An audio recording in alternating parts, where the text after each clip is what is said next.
Hey guys, welcome to another video. I really appreciate you joining me today. Today I wanted to do a 1-year update on my Spirit XT485 treadmill. I got it in late June of 2022, so I've had it just over a year. And I just wanted to give a little update on how it's worked for me. Again, I bought it from a local fitness store. It was Fitness HQ that sold it to me. I liked the idea of going with them as opposed to a big box retailer, just because I knew they would help me tear down my old one, assemble the new one, and I could call them for any warranty service. When I did the research, the Spirit brand had pretty good longevity and history, and I liked the specs of this treadmill.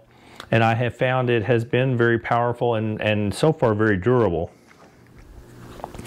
One thing I've had to do with treadmills in the past is I've had it to where the belt has moved from side to side. This one I've adjusted I think once, but it has really stayed in center very well and not been an issue. The motor is definitely strong enough, it hasn't been a problem. The only regular maintenance I have is once every 3 months or so I add some a little bit of silicone lubricant to it.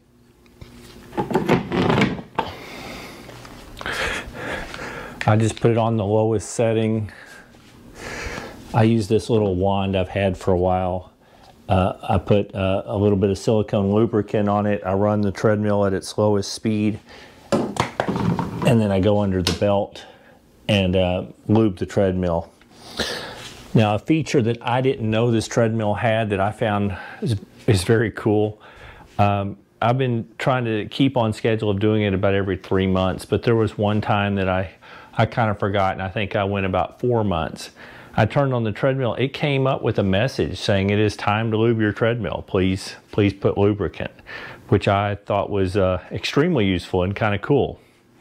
I want to show though, I come in each day. You have to have the key in. I'm going to take it out just for now.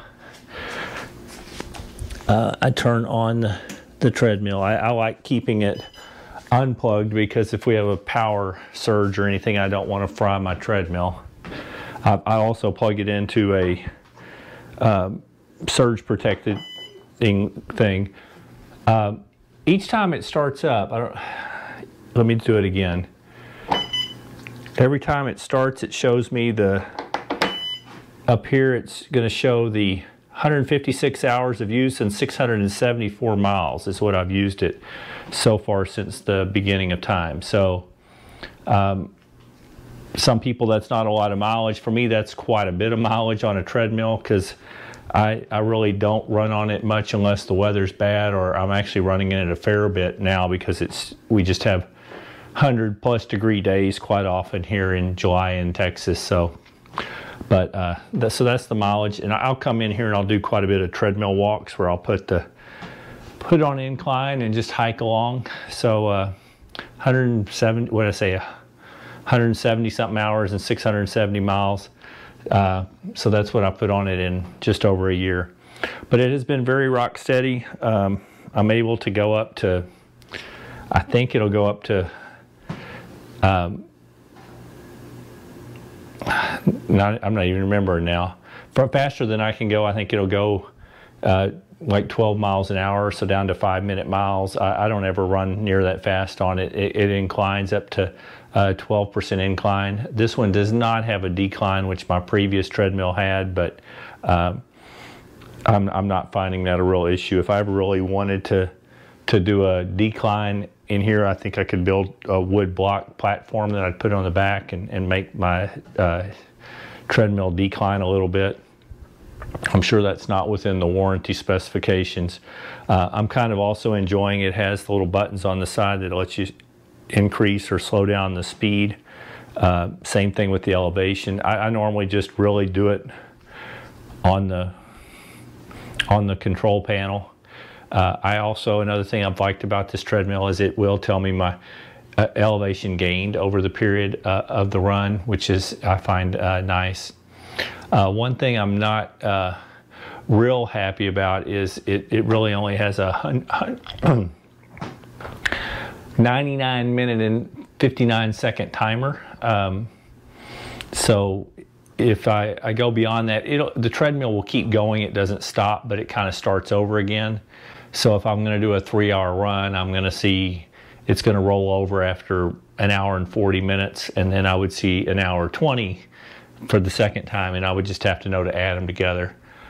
It does have a Bluetooth connection. You can send it to the Spirit app, which would then you can connect also to Garmin or Strava or anything like that. I really don't use it. I just have been putting it in manually. Or I also have a little foot pod, the Run pod that makes your treadmill smart, and I will sometimes run with that plugged in, and that'll transmit it to my watch, and then in turn it'll go to Strava. Anyway, but I've enjoyed the treadmill so far. It's been very solid. I've had no issues, and it does what I need to do. That's my update. I don't really have any reports as to how customer service works because I really haven't had any issues, so I really can't report on how responsive they are.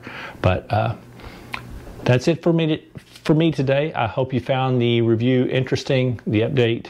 If you enjoyed the video, please consider hitting the thumbs up. If you're interested in more of my content where I do some running product reviews and I talk a lot about my running, please consider subscribing to the channel. Other than that, I hope you're having a wonderful day.